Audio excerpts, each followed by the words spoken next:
Welcome back to All This Math. This is Professor Parker, and for today's lesson, we're doing some more geometry word problems.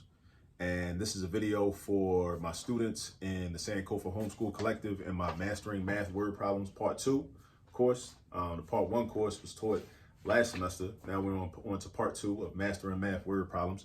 If anybody's interested in that course or future courses, such as mine and many other courses within the Sankofa Homeschool Collective, I will put the contact information in the description notes down below, so you can reach out to the responsible parties if you're interested in registering your children for a course within the Sankofa Homeschool Collective. All right. So also in the description notes, you'll find the actual word problem that we're about to work on, right, written in the description notes. All right, but let me read it to you. All right, now you read along while I read it out loud. All right, so one wall of a room to be painted is 12 feet long and 9 feet high. One wall of a room. So it might be a wall like this, right? Wall like this. 12 feet long and 9 feet high. There is a door and a window in the wall. All right, the door is 6 feet high and 3 feet wide. The window is 3 feet high by 2 feet wide. If a can of paint covers 20 square feet, one can of paint covers 20 square feet, how many cans of paint are required? So this is a word problem, and it's essential that we read and fully comprehend everything in this word problem. So before we can even get to the math, we got to be able to read and comprehend, and we should be thinking mathematically while we're reading though, right? Because there really shouldn't be a separation between reading and mathematics, right? There really shouldn't be. A lot of people try to, make it a separation, but I don't think it really should be, right? That just kind of makes life more confusing because they go hand in hand. So one wall of a room to be painted is 12 feet long and 9 feet high. So since it's a wall, we can assume that this wall is rectangular, because most walls that I've seen have been rectangular. So let's draw a diagram. That's always very helpful. Drawing a diagram. We should always draw a diagram. So let's just draw a rectangle. Let's imagine this is a wall, right? I mean, if you're sitting inside of a room right now watching this video, look at the walls, right? Imagine. Whenever you're doing word problems, always try to incorporate yourself into the word problem. Make it seem like this is you doing this word problem. Like this is an activity or an experience from your life. Always try to make it look like that. Why should you do that? Because that makes the word problem easier. Because it's like it's something that you're doing. It seems more normal, seems more natural. It's less abstract, or it's not abstract at all if you're thinking about it like in terms of something that you're actually doing, right? So if you're sitting in a room right now, look at the wall. I mean, I'm doing the same thing right now, right? I'm looking at the wall. This wall is a rectangle, right? So I draw a rectangle, and let's label the dimensions. 12 feet long and 9 feet high. So that's 12 feet long, 9 feet high. Now, if it said 12 feet long, 9 feet wide, then I might put the width at the bottom and the length across. The length might be vertical, but technically it doesn't matter, because if you were to rotate this, then, it would be the length and width by those rules would change, but these dimensions will still be the same, right?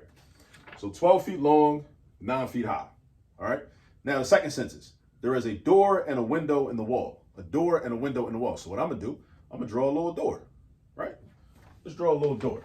So let's say the door is over here at the edge of the, I don't know where the doorknob should go. Let's say the doorknob is right here. I might be wrong, but I don't know. But anyway, here's the door, right? Here goes the door. And then we got a window. Let's say the window's over here somewhere. All right, that's the window. All right, so we got a door and a window, a door and a window.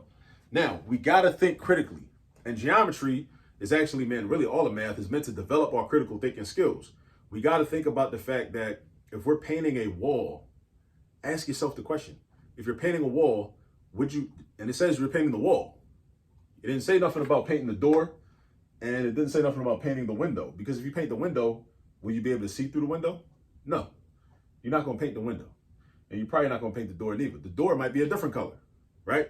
This problem says that one room of a wall to be painted, right, is 12 feet long and 9 feet high. Then it says there is a door and a window in the wall. So you got to kind of know something about math word problems.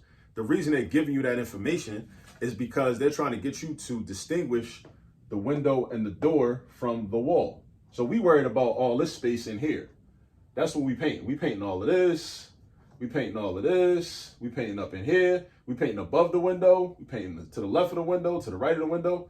We paint everything but the door and the window, but the door and the window. So what we do is, let's also label the dimensions of the door and the window. So the door is 6 feet high, 3 feet wide. So put 6 feet right there. Put 3 feet right there, right? 6 feet high, 3 feet wide, right? What about the window? The window is 3 feet high by 2 feet wide. So, okay, this is not to scale. This is called not to scale, right? Because clearly this dimension right here is longer than this dimension, but I'm following the instructions. It says that the window is 3 feet high by 2 feet wide. So that means it's not to scale because my drawing doesn't match up with what the dimensions are, but that's okay though. That's okay. All right, so we got 3 feet by 2 feet, 3 feet by 6 feet, 3 feet by 2 feet, 3 feet by 6 feet. Now, if I already told you that we're gonna paint all of this in here, we're not gonna paint the door or the window. We're not painting the door or the window.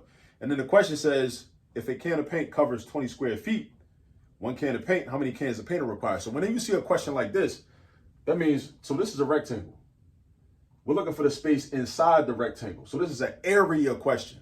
This is an area question because we're looking for the space inside the rectangle. We're not looking for the perimeter. We're not looking for the length from here to here, plus here to here, plus here to here, plus here to here. We're looking for the space inside the rectangle, inside the rectangle, inside the rectangle, because that's where we're painting. We're not just painting the edge of the wall. If we was only painting like a straight line on the edge of the wall and then a straight line by the baseboard or on the floor, and then a straight line by the other edge of the wall, then a straight line across the top of the wall, then we would need the perimeter, right? Then we would need the perimeter. But that's not what the question is asking. We're painting all of this, all up in here, all up in here, all of that, except for the window and the door, except for the window and the door, right? We're not painting the window and the door. So what we got to do is, first we got to figure out the area of the space that we're painting.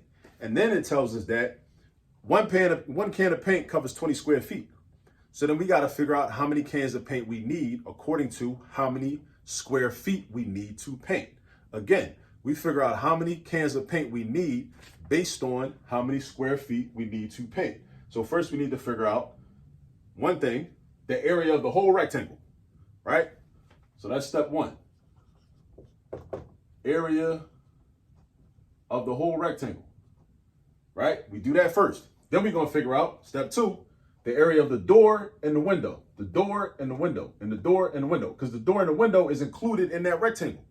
But since we're not painting the door or the rectangle, that means we got to take them out. We got to take that area out. We don't include that area, which means we have to do subtraction. So we have to find the area of these two parts, these two objects, this window and this door, and then we subtract them from the total area of the door. I'm sorry, the wall, which is a rectangle. All right, that's what we got to do, right? And then what we're left with is just the area that we care about, all up in here, right? We care about that, right? And then from there, we say, okay, for every 20 square feet, that's a can of paint. So we can do division, right? We take the total area and divide by 20, right? Take the total area, divide by 20, all right? So that's going to give us the number of cans that we need. So let's get to it. So step one, find the area of the whole rectangle. We need a formula though. We need a formula. So in case you don't know the formula for the area of a rectangle, the formula for the area of a rectangle is length times width. L times W, length times width, right? So again, it doesn't matter which one you consider length and width, because remember, if we rotated this on paper, that would throw everything off anyway. All we care about is what is the horizontal dimension and what's the vertical dimension, and make sure you're multiplying them by each other.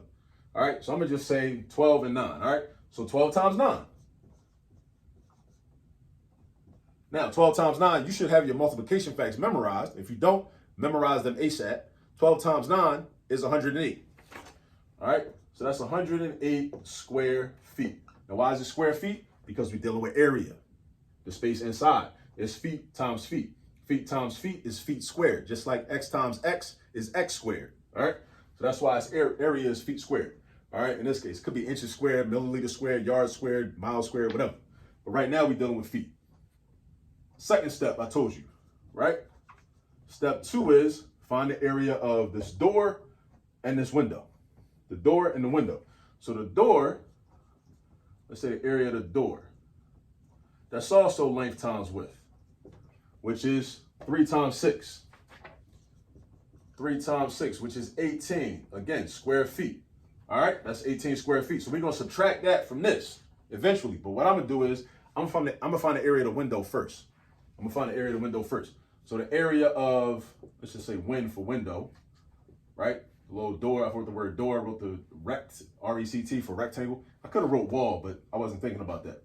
Window is 3 times 2, length times width. You notice how I keep writing the formula over and over again? That's a good habit for you to adopt. Always write your formula over and over every time, right? Because that forces you to memorize it. I already got it memorized, but I'm just trying to model good behavior for you, all right? So look, length times width is gonna be 3 times 2, 3 times 2. 6 feet squared, all right? So we got 108 square feet, we got 18 square feet, we got 6 square feet. So we got to subtract these from this. We got to subtract these from this. So we're going to do 108 square feet minus these two. Now I could just do -1 and then minus the other, but I prefer to put them together to combine them into a total. So 18 plus 6. 18 plus 6 is 24. So I'm doing 108 minus 24. 108 minus 24. So 108 minus 24 is going to give me 86 square feet. That's not the final answer though. Be careful, right? Because sometimes people get caught up. And if this was a multiple choice question, be very careful, because a lot of people do all this work. They'll get 86 square feet and then they'll see one of the multiple choice answers. I guarantee you, if this were a multiple choice question, would be 86 square feet. One of them might even be 108 square feet. Somebody would get the 108, and if not thinking, they'll circle that bubble for 108 and be wrong, even though their process was right. Or somebody might circle the bubble for 86 and be wrong, even if their process was right. So be careful.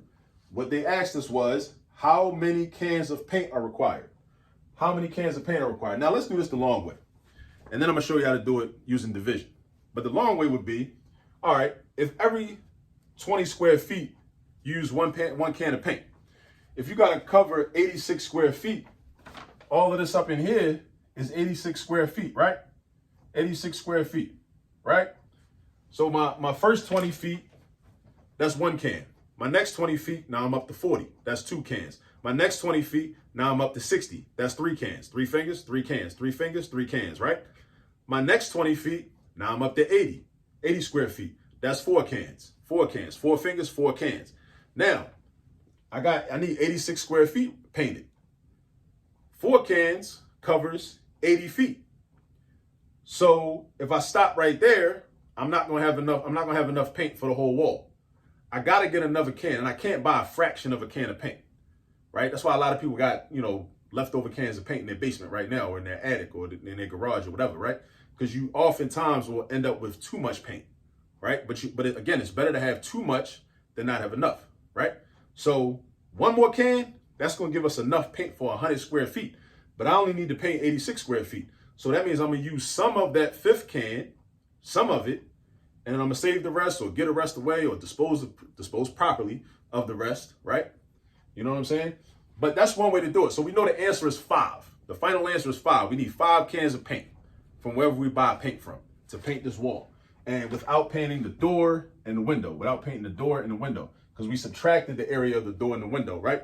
So, but here's mathematically, a quicker way to do this is just say, okay, well, if I got 86 square feet, right, I can divide that up into 20 square foot increments, right? Since I know that every can covers 20 square feet.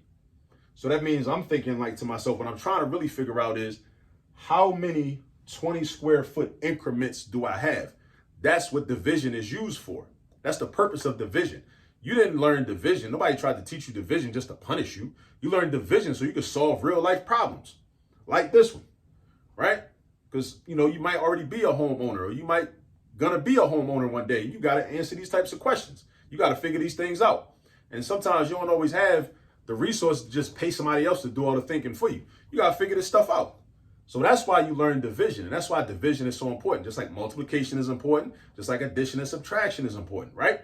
So we're going to divide this 86 up into 20-foot increments. Increments meaning parts or sections or pieces, right? So if I put this in my calculator, watch this. 86 divided by 20 is equal to 4.3, right? Now check this out. That's 4.3 cans. So technically, we need exactly 4.3 cans in order to paint 86 square feet. If one can covers 20 square feet, we need 4.3 cans. But again, real life scenario. Where we gonna find 0.3 cans at?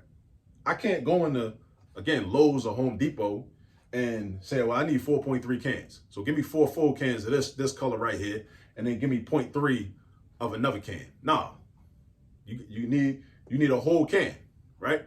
Or at least we're imagining we need a whole can, right? So what we do is, and again, this defies the mathematical rule for rounding, but we're defying that rule because we're dealing with a real life scenario. In real life, if we round down, because 3 is less than 5, right? So if the number in the tens place was a 1, a 2, a 3, or a 4, we would round down to 4, right? But because we're dealing with a real life situation, you always round up. Because what's going to happen? Because what are the consequences if you round down? If you round down to 4 cans, you're not going to have enough paint. Bottom line, you're not going to have enough paint. And again, it's better to have too much and have some extra left over than to not have enough. Because if you round down to 4 cans and just buy 4 cans, some of this wall ain't getting painted, and it's gonna look tacky. And we don't want the wall to look tacky, right? We want the wall to get painted. We want everything to be painted that needs to be painted, and all that, right? So we're gonna round this up to 5 cans, and that's our final answer. But this is how you do it, though. This is how you do it, right? You got to do the math. You got to understand. You got to draw yourself a picture. Do yourself a favor. A lot of people don't like to draw pictures. Draw yourself a picture, even if it's not perfect. When I was in school, I didn't like to draw pictures. You know why? Because I was self-conscious and insecure about my art skills.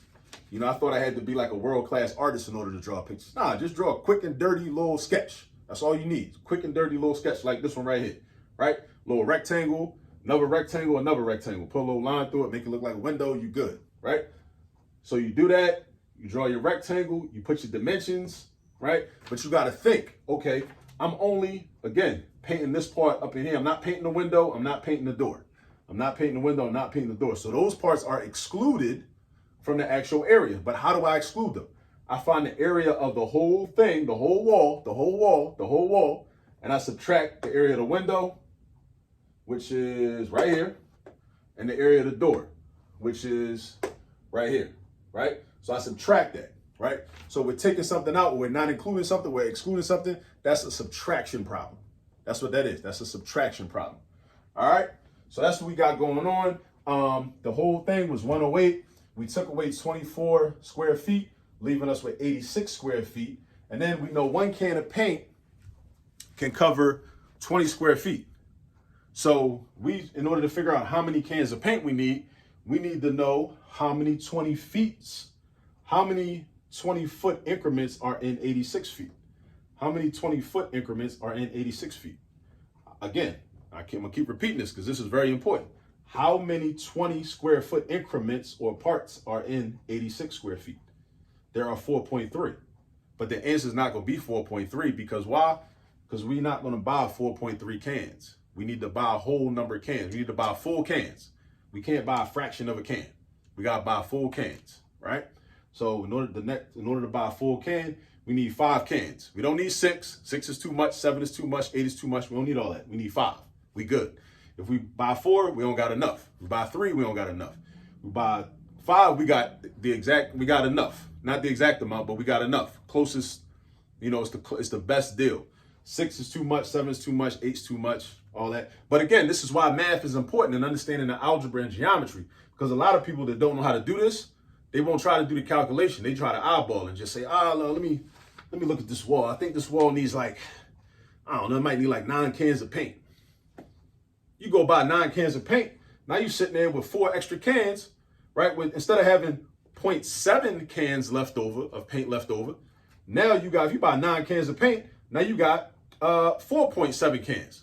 Almost 5 whole cans of paint just sitting in your basement doing nothing, right? So that's the value. So again, that's another answer to the question. When people say, why I need to learn math? When I'm gonna use this stuff? What's this for? This is like reason 7,896. Why you need to know math? Because you can save money. You can save money, right? Because again, a lot of people that never learned how to do this, right? And I wrote it all out, so it seemed like a whole lot. A lot of people can do this in their head. I could do this in my head, right? So don't be intimidated by the amount of writing we did. I wrote everything out just to be very detailed and very thorough, right? But if you just try to eyeball it, then what's going to happen is you might run the risk of having way too much, or you might run the risk of not having enough. Then you can be frustrated. You're in the middle of painting, and you out of paint, and then you got to go back to the store. And what if it's like, you know, by the time you run out of paint, it's like 11 o'clock at night, 12 a.m. at night. The store closed now. So now you got to wait till the next day. And what if they close the next day? Now you're in trouble. When you should have just bought all your materials up front and had the exact calculation for how much you needed. So you'd have been straight. You know what I'm saying? So these are just some things to think about. Word problems are very important. Make sure you understand word problems. Again, if you're interested in the Sankofa Homeschool Collective, the contact information for the individuals that you need to speak with or communicate with about that, I'll put that in the description notes in the video down the bottom underneath of where the actual word problem is. All right. Shout out to HBCUs. Shout out to Cheney University, where I also teach at. The first HBCU, founded in 1837 as the Institute for Colored Youth. Used to be in South Philly, you know, before it relocated out into the rural area outside of Philadelphia, you know. Yeah. Shout out to everybody. All right. Peace. See you on the next video.